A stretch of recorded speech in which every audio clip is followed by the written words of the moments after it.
Ladies and gentlemen, we would like to now begin the afternoon session. And you are joining JeongSeon Forum 2021.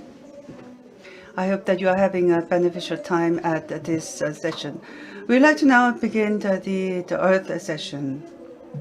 And this is about being together on the Earth, about being able to lead a sustainable life together. So on the topic of Earth Together, many people have joined us online. And for those of you, the online audience, we'd like to ask you to click the URL beneath the YouTube channel, and you'll be able to leave a question to any of the speakers seated here. We look forward to your active participation.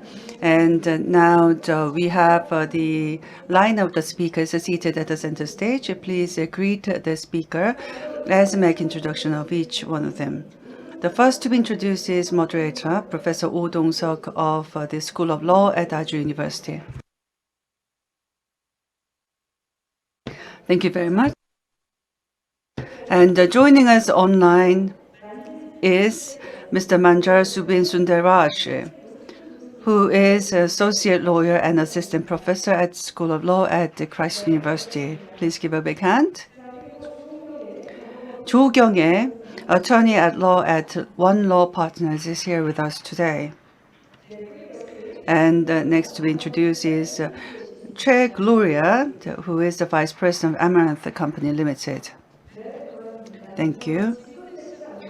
And we look forward to active discussions at the Earth session, and we'd like to now officially begin the session. And now I give the moderator the microphone. Yes, good afternoon. My name is Oh Dong-seok. And I am co-representative of the co-sponsors of the JeongSeon Forum. And we've been given the topic Earth Together. And our thoughts need to be translated into action for them to be meaningful. And we have been living on this planet, and this is a common grounds for us in leading a life. And I think the Earth has become all the more important against the backdrop of the climate crisis. So we have three panel members joining us today, one from India. And we have also the legal expert from the Korean side as well. Ms. Jo Kyung is going to talk about the various rights related to environment. And Ms. Che Gloria is going to share the corporate perspective as in talking about this in leading the discussions at the Earth session. And I believe that there are concerns that the pandemic could spread out under this natural environment. And we have a lot to discuss today, but I'd like to allocate 10 minutes each only for the speakers. And I think that is the way for us to leave more time for the general discussion. So please keep to the time allotted to you. And I'd like to now ask Mr. Manjari Subin Sundaraj to begin the presentation. 발표를 청해 듣. Please begin the presentation. Hello all. I'm Subin from India, who will speak a little bit about how Earth law is read into Indian environmental policy. The ethos and philosophy which serve as a beacon light for Indian environmental law has been in vogue for many a century. Embellished with numerous traditions and customs, often pointed out by judges, these have been the very basis of the law. Religion and religious practices were said to lay down the basis of a value-based survival of mankind by the Supreme Court of India way back in 2002 in Aruna Roy versus Union of India. Given that every religion tries to portray the role that God plays in shaping the environment, it's quite natural that these customs and traditions do toe a similar line insofar as fostering better environmental practices, more often than not. All living beings are said to possess a living spirit according to tribal beliefs, and thus they cast a duty on man to share earth with his fellow beings. This is evident from the fact that inanimate objects were worshipped, especially by agrarian and tribal communities. One does notice that people living in Vedic times did afford much respect and reverence towards nature and her components. A number of instances can be attributed to many a community in India which follow an ecocentric approach and imbibe their traditional ecological knowledge, which I would say contributes immensely to natural resource management. The Damazon Buddhist eco-cultural landscape in Sikkim, the Apatanis of Arunachal Pradesh, Menda in Maharashtra, where local efforts bore fruit, indigenous knowledge of fishermen in Maharashtra, which led to sustainable fishing. Traditional dwellers' role in Karnataka in safeguarding bioresources, to name a few, are instances of such eco-friendly measures. Numerous folklores too highlight deeply rooted ecological consciousness that such tribes possess. The Idu Mishmi folklore says that cultivation was taught to mankind by sparrows. Hence, they were to be protected when they came down during the harvest system. The Rengma Naga folklore says that plants and animals used to plead for mercy when man wanted to kill an animal or cut a tree. Tigers were treated as brothers by the Ramu tribe. There were a number of folklores that were prevalent in the northeast, which were against hunting and killing. All these have immensely contributed in opening new doors as far as environmental conservation and developing an ecological sense is concerned. Courts in India too have grappled with cases which had posed intertwined questions about customary practices and environmental conservation. In T.N. Godavarman Thirumalpad versus Union of India, the Supreme Court had opined that environmental justice could be achieved only if we drift away from the principle of anthropocentric to ecocentric.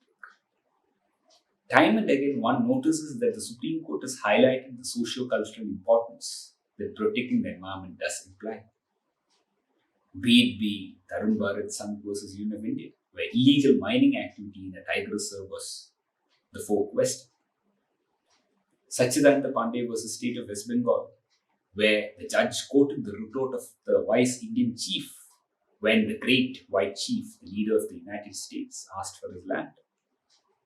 All these ideals have been sought to be incorporated into law, and obviously was strengthened when it was opined that ample publicity need be given for the socio-cultural aspects of environmental protection. This was held by the Supreme Court in the M.C. Mehta case way back in 1992. The Niyamgiri case, mining activities in a mountain, revered by local communities, were stopped, opened new doors. But one can, with conviction, say that the decisions rendered in Mohammed Salim versus the state of Uttarakhand and Lalit Miglani versus the state of Uttarakhand and others where similar rights as those provided for humans were given, opened a new chapter in environmental jurisprudence, which stressed on ecocentrism. Any harm caused to these entities was to be treated akin to harm caused in humans. That was the rationale that was put across in both these cases. The former provided for a legal status being afforded to two rivers, while the latter afforded legal status to glaciers, including the Gangotri and the Yamuna, rivers, streams, lakes, meadows, jungles, wetlands, waterfalls. All these were treated as legal persons. Though things took a different turn in the state of Uttarakhand versus Mohammed Salim and others, where citing administrative problems, the Supreme Court stayed the order of the Uttarakhand High Court. Things have changed for the good in later decisions. In Narayanan Dutt Bhatt versus Union of India and others, the Uttarakhand High Court, the same judge, Justice Rajiv Sharma, held the entire animal kingdom, including avian and aquatic species, need be treated as legal entities, and cast a duty on the citizens of the state to act act as loco parentis for their welfare and protection. One cannot but help recall that even Christopher Stone had asserted that whenever a new entity is provided rights, it is met with either ridicule or fear. Breaking free from this set order might be a difficult task, but not impossible. The Punjab and Haryana High Court in Karnail Singh versus State of Haryana, while discussing the situation in respect of animals which were being exported, came across the pitiable situation in which they were being transported. The court delved into the concept of a juristic person, read into many of those precedents that were there, and held that animals need be transported in a proper manner, and normal maintenance and treatment of animals was to be done. This was to be carried out by persons claiming custody. In Suamoto versus Chandigarh administration, where a case was taken up as a result of a letter that was sent to the court by a public-spirited person, which highlighted the pitiable condition of the lake, the Sukna Lake, and the failure of the administration, the court relied on many a precedent and specified that the government has a duty, and so does the court as well, to protect the environment. The court held that this particular lake is a legal entity, a legal person, said it to be a juristic person, and for its survival, preservation and conservation was said to have a distinct persona with corresponding rights, duties, and liabilities of a living person. And the citizens of the state were appointed as guardians as well. Courts in India have gone for recognition provided in a specific case rather than providing some sort of a blanket right. Keeping track of all the international developments, courts have cited that such instances too, which it is felt augurs well for the development of jurisprudence in this area. An amicus curiae is appointed to speak for the entities, and the guardianship principle, coupled with the public trust principle, has opened up new avenues. With increasing cases being filed on such lines, courts have also tried to cast a duty on the entire population itself, relating it to the fundamental duty that has been enshrined under Article 51, capital A, G, as has been the case in all the decisions that have been mentioned earlier. Such steps have ensured that the public too gets to play an integral role in filing cases on behalf of national entities, which in turn fosters ecocentrism. The Supreme Court of India had an opportunity to delve into the matter, as a public interest litigation has been filed by an NGO, the People's Charity Organization, to declare the entire animal kingdom, including avian and aquatic species, as legal entities having rights akin to a legal person. The court has sought the centre's response. However, what need garner attention is that the court had opined orally that it is very unlikely that the prayer will be entertained. Now, given that this does validate Stone's observation, one need figure out a way to circumvent the difficulty, open up newer possibilities, and get rid of cliches so that the Indian Supreme Court charts a new path. Whatever be the path that is being chosen, one can only wait and hope that the court takes due cognizance of the many developments that are on worldwide and open a new chapter in environmental law. A purely ecocentric approach where humans are one among various components of nature. I wish that we reach this as soon as possible. Thank you. 네, 감사합니다. Thank you very much. The speaker briefed us on the traditional customs and the beliefs of India and how it is interpreted in the Indian courts, and also the tasks imposed on the Supreme Court of India with regard to dealing with this kind of tradition and trend. 또 두 번째 발제를 And now we invite 조경혜 to begin her second presentation. 안녕하십니까. 예, 두 번째 발제를 맡은 조경.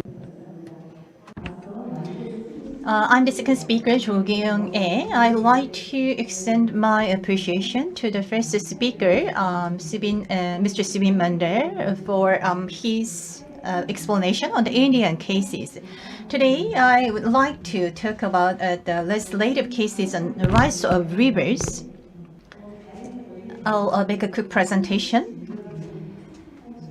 Back in 1971, Professor Christopher D. Stone released a paper under the title of Should Trees Have Admissibility to a Party for Legal Rights of Natural Objects?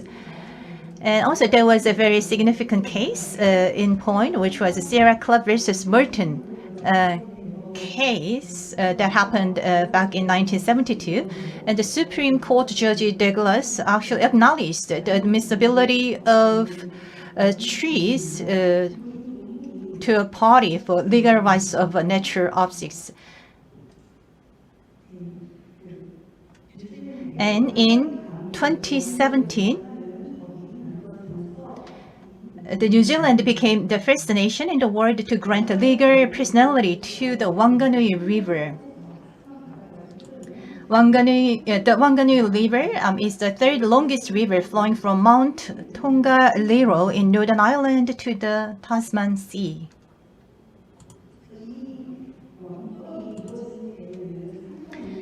So when it comes to the legislation regarding granting personhood to the Wanganui River,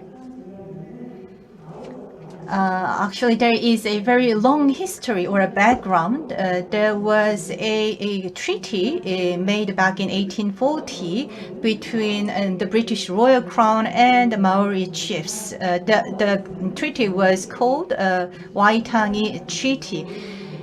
And also there was a significant difference in terms of the Maori version of the treaty and the English version of the treaty. And there has been a consistent complaints raised by Maori tribes with regard to the request to bring justice over destructive behaviors against the river over the past 150 years.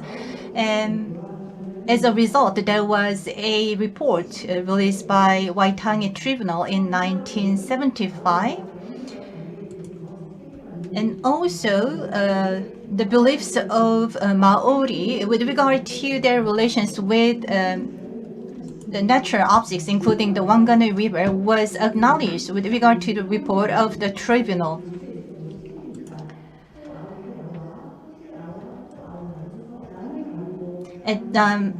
As such, granting the personhood to the Wanganui River is deeply rooted in the worldview of the Maori in New Zealand. The Maori believes all existences, whether living or non-living, are connected to one another and views every element of nature as their relatives. Ko'au, te awa, ko te awa, ko'au, which means I am the river and the river is me, which confirms how strongly the Maori people believe that their lives are associated with the river. Therefore, for them, protecting the river is protecting humans, and the vice versa is all the way true. And the transfer of ownership of the lake bed from the state to the Te Arawa Lake Trust was agreed in 2006. The Waikato River is a mana, majestic ancestor, and at the same time represents the tribe's mana and Maori life force, acknowledging the concept of a river from the point of view of the iwi. And in 2014, Te Uewera law was legislated, and the law recognized the Te Uewera National Park as a legal entity that is not a state property, but something belonging, it's not a state property belonging to the government, but has the rights of a person, owns itself, and should be managed in a respectful manner. The Wanganui River has four intrinsic values, and actually those values represent the essence of Te Awa Tupua. The river is a source of spiritual and physical survival for the nearby communities such as Iwi, and since it has the legal entity status, it not only has rights but also has responsibilities for taxation.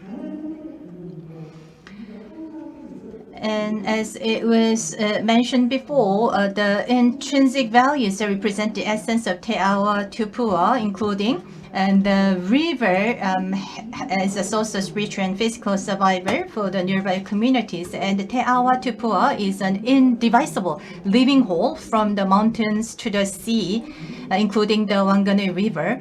And also, Te Awa and Tupua is a single entity composed of multiple elements and communities working together to achieve the common purpose of the health and well-being of Te Awa and Tupua. And if you take a look at the article number 14, the provision says that the river shall be granted a legal personhood and have the same rights, authorities, duties, and responsibilities as human. And also, it seems that the legal rights of the river Wanganui was expressed and defined in the Western legal terms. And actually, the legislation was possible thanks to the professor Christopher's article. Particularly, actually, whether it is possible or is needed to provide a legal status or the admissibility to a party to natural objects.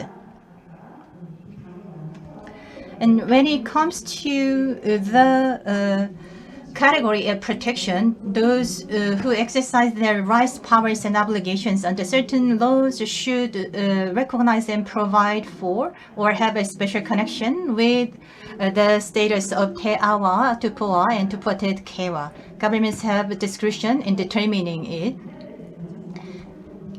But still, the law says that the government has the ownership of the mineral resources in waterbed. And when actually the law was legislated in, a decade ago, there was no clear definition with regard to the ownership of the water and other resources. But with the revision made in 2020, actually the ownership was clarified. With regard to the legal representation of the Wanganui River, Te Awa Tupua is legally represented by the office of Tepu Tupua. Tepu Tupua consists of two persons jointly appointed by Wanganui Maori and the royal family, one designated by Wanganui Maori and the other designated by the royal family. Tupua Tupua is intended to act in the face and in the name of Te Awa Tupua. But still, there is a controversy over the treatment of the river as children or incapacitated people by designating representatives, legal representatives. And as it was mentioned before, there is a kind of positive evaluation with regard to the legislation saying that the right of the Wanganui River was defined in the Western legal term. However, there also is a criticism and that the legal status of the Wanganui River was expressed in the Western legal term rather than the ethnic people's languages or the legal terms.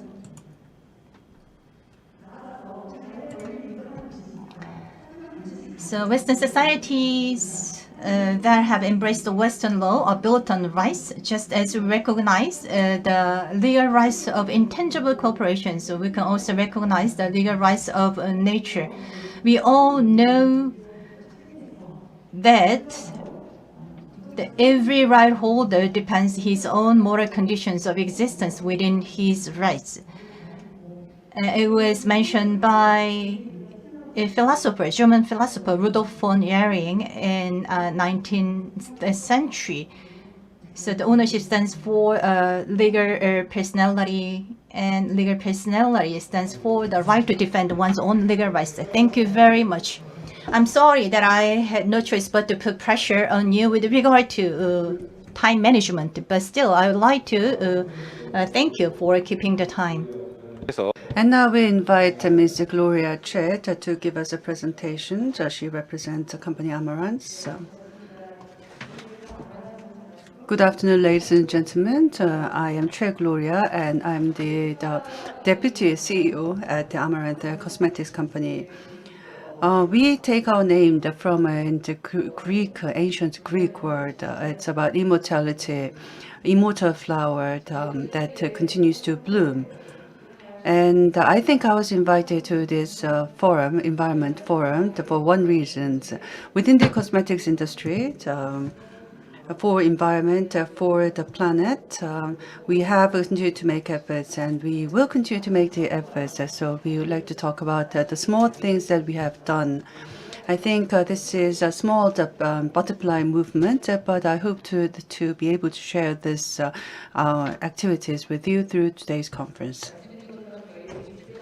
And as I said, we are a company established in Busan in 1985. We are a cosmetics producer, and we produce by the OEM and ODM the contracts.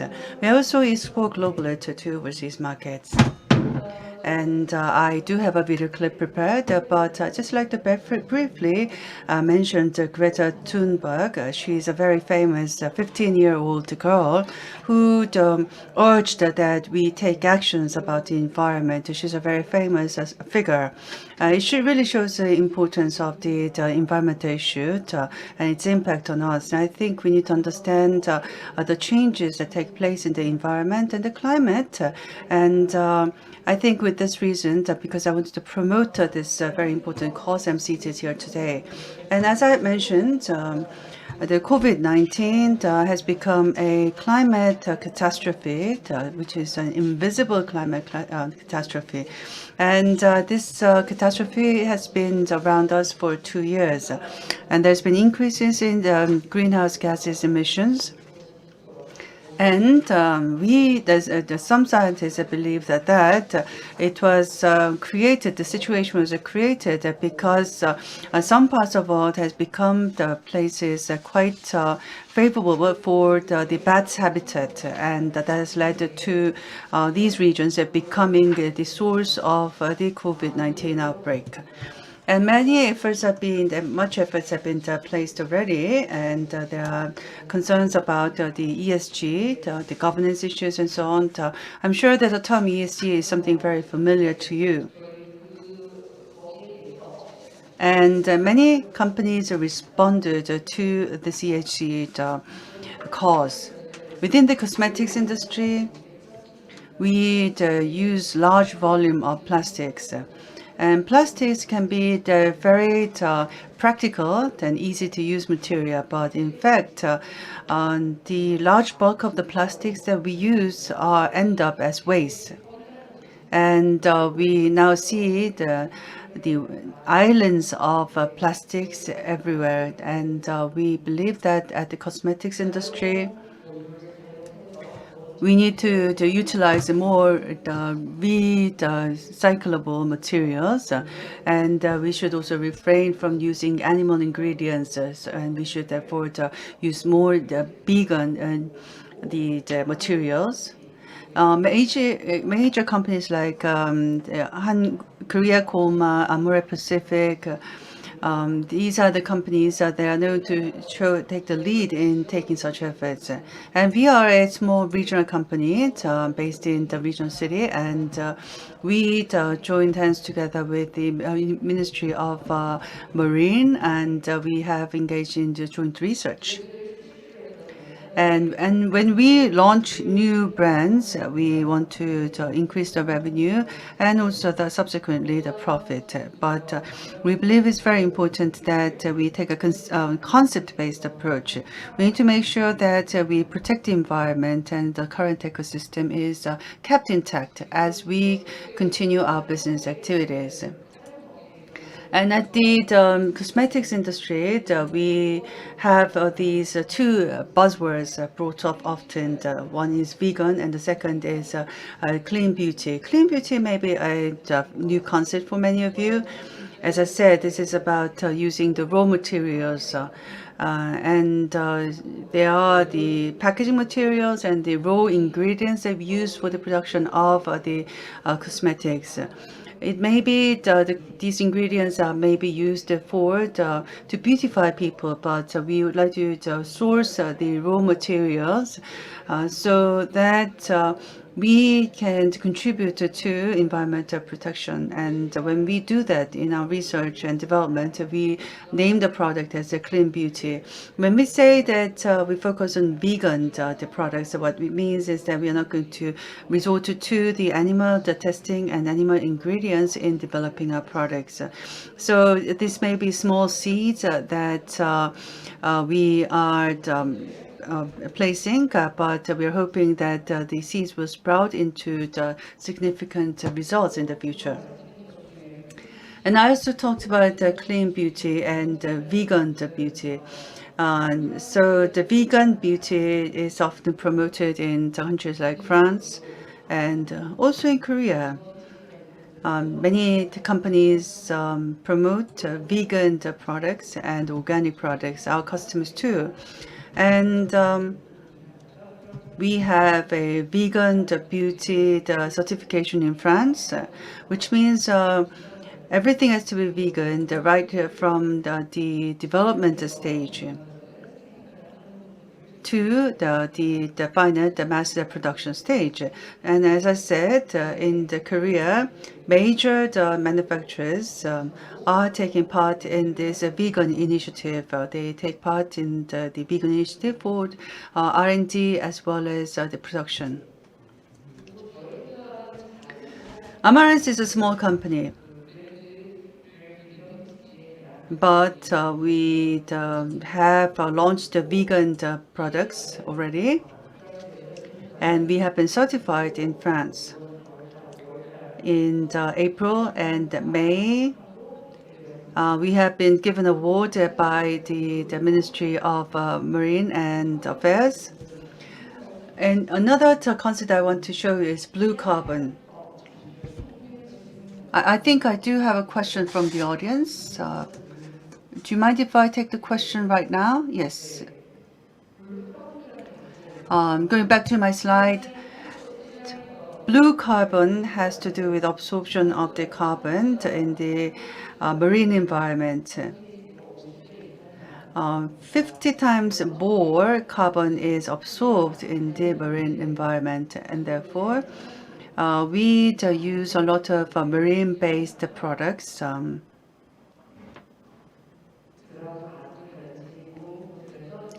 Such as a drop of garden. Since 2005, we focused on the blue carbon concept in developing the new product. And our product for children are particularly noteworthy to mention because they are the pro-environment. And it's not just for the protection of the skin of the children, it's for the promotion of protection of the environment that we resorted to the maritime resources in developing our products. There are more than 600 manufacturers, cosmetics manufacturers in Korea, and there's so many brands that compete in the Korean market. We believe that we give a lot of considerations to the earth, the ecosystem, and the environment. We make a lot of attempts within the cosmetics industry, and we want to be a beneficiary. We want to have the positive influence. I believe that BTS is a representative by the boy band that want to exert this positive, good influence. I think we have a lot of a lot in common with the BTS. And for us in the cosmetics industry, we think about the raw materials and the plastic packaging. We want to pay attention, close attention to that. And in the future, I believe that we want to focus not just on the beauty side. We want to look at the aesthetics issue as well as health. The healthy mind and healthy ideas. We want to promote that within the cosmetics industry. And I have just covered a lot of things through the short time that I had. And what I want to say is that we have a sense of responsibility, high level of awareness about this issue, and I wanted to share those ideas with you today. And at the cosmetics industry, we are exerting our best efforts. And I did my best to explain the efforts that we exert in the cosmetics industry. And I'd like to entertain the questions after I end my presentation here. Thank you very much. Thank you. Well, given the short time that I have allocated, thank you for giving us a lot in your presentation. And we have online audience, and I do believe that we have a question received from the online audience. And we will ask for one of the panelists to respond to that question. We have about 8-9 minutes before we are to conclude today's session. More recently, from many countries around the world, many countries are including a new clause to protect the environmental rights of the people in their constitutions. Is there a way that we can amend our constitutions to include this environmental right in our constitution? Yes, Ms. Jo Kyung-hee, would you like to respond? 네. Thank you. We are talking about environmental right. That's the right of people, not the right of nature. But still, this question is related to the Korean Constitution. I may be able to answer that question. To the best of my knowledge, there are a lot of discussions made on the possible revision of Constitution to include the right to environment. Actually, such right was treated as an abstract right. However, if the revision is made to the Korean Constitution, then it can be included as a concrete right which protect people, and particularly those who are in a desperate situation. But in order to enable such kind of revision, the National Assembly and the government should work very hard. Thank you very much. As a coincidence that I also majored in the Korean Constitution, I'd like to add a few more comments. Under the current administration, there have been some discussions made with regard to the revision of the Constitution to include environmental right or people's right to environment. Here in Korea, young people, particularly youth, are not quite unsatisfied with the mediocre or lukewarm attitude of the government toward the environment right or right to environment. So we need to be more active in accommodating the environment right in and the legal judgment and the national constitution, and that is also aligned with the presentations made by our lawyer speakers. It seems that I have a question to Mr.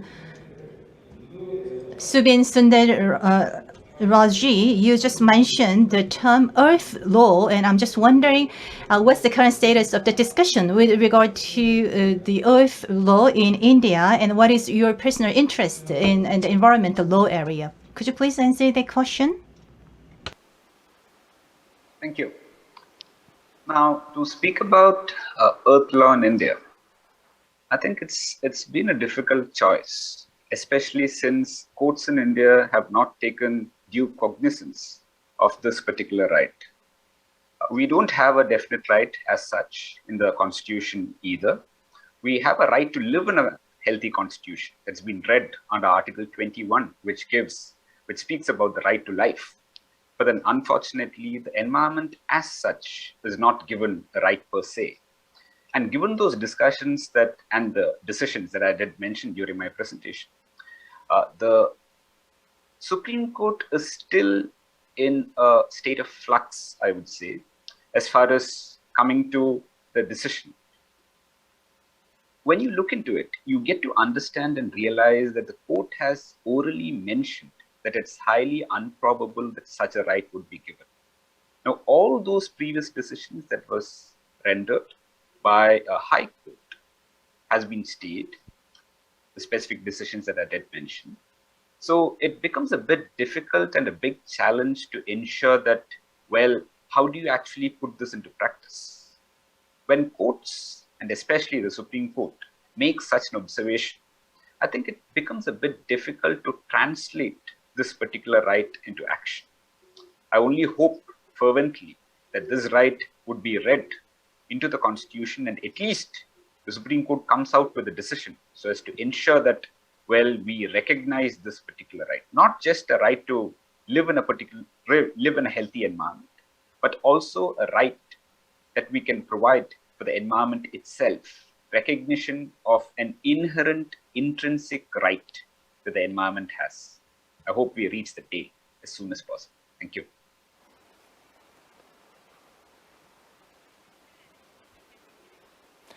네, 감사합니다. Thank you.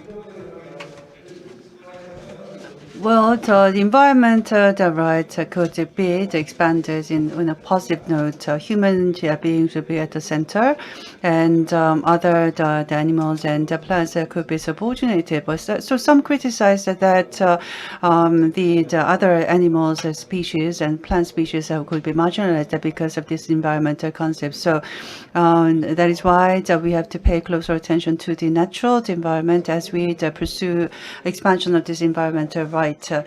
And I do have a question for Ms. Chair Gloria. For the businesses, you talked about there was discussions about the legal the persons. The corporations are recognized as entities, legal entities, legal persons, and they are recognized as such entity, and therefore they do have rights and responsibilities. And at the same time, the companies are established to pursue profit, and there is certain conflicting the nature to this discussion. As you pursue environmental protection, you may end up risking enhancing your the profit. So could I ask you to comment on this point as well? Yes, the companies have to prioritize on the maximizing or increasing the profit. This is the single most important factor for the company. But if you look at all these stakeholders within these businesses, you have to think about the value in the consumption. So if you are going to be consuming as a consumer, you want to be spending for something valuable. It doesn't mean that we are going to be philanthropical in our activities from the business perspective. We want to make sure that we pursue profit, and at the same time, we want to be able to persuade to our customers that they are going to be healthy. They're going to be beautiful because they use this product, and at the same time, they will be healthy. I think such awareness is being increasing in the future in the industry, and that is why many businesses are placing much emphasis in ESG management. And that will be all. Thank you. 네, 감사합니다. Thank you.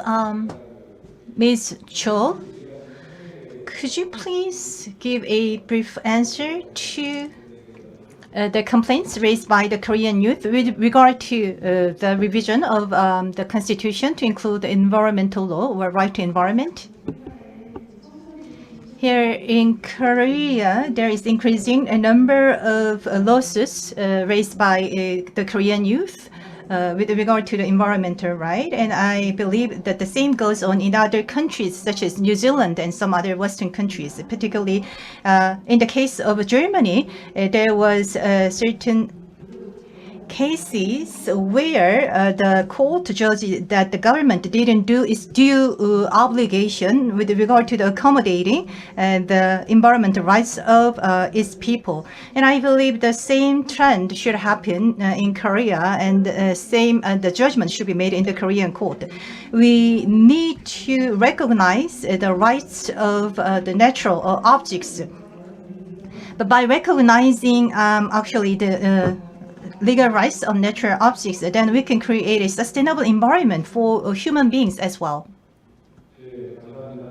Thank you very much. 아까 라지 변호사님께서 And as Mr. Raj mentioned, in other countries, people have there at a certain level of awareness about the environment. I think this does not affect the awareness. It's not about certain countries that are affected. It's about all of us. And therefore, we need to share our ideas and the way that we perceive environment. Such things need to be shared. And Mr. Raj is an active promoter of these causes in India. Likewise, we need to take such actions accordingly in Korea. And we are going to look at the environment. It has to do with the river and animals. Those non-human beings, we need to think about enhancing their rights. And it is because of the situation that we're placed in right now. We're facing a crisis, and we have been too human-centric. And what we are experiencing right now is the side effects of us having been human-centric for too long. There are certain actions that we can take in the future. If I may add, I believe that for all beings that are not human, that we are sharing this place, the earth. So it's not just about the legal rights of all of them.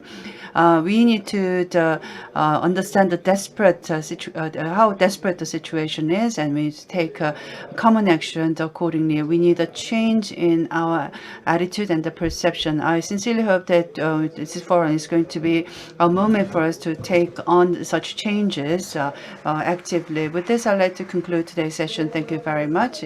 Thank you. Thank you for the moderator for managing this session so well. And the one and only Earth, we need to protect the planet, and we often forget how important, how cherishable that this place is. We are hoping that we'll be able to live together in a very healthy manner between the human beings and all the non-human species.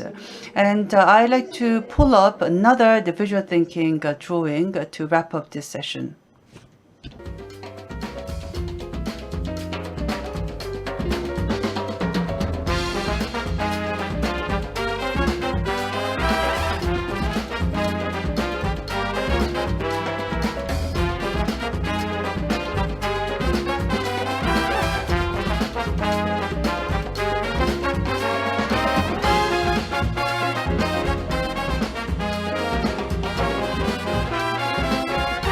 네, 이렇게 한 장면이 또 완성이 됐습니다. So on a single the sheet of paper, we are able to wrap up today's discussions in this Earth session.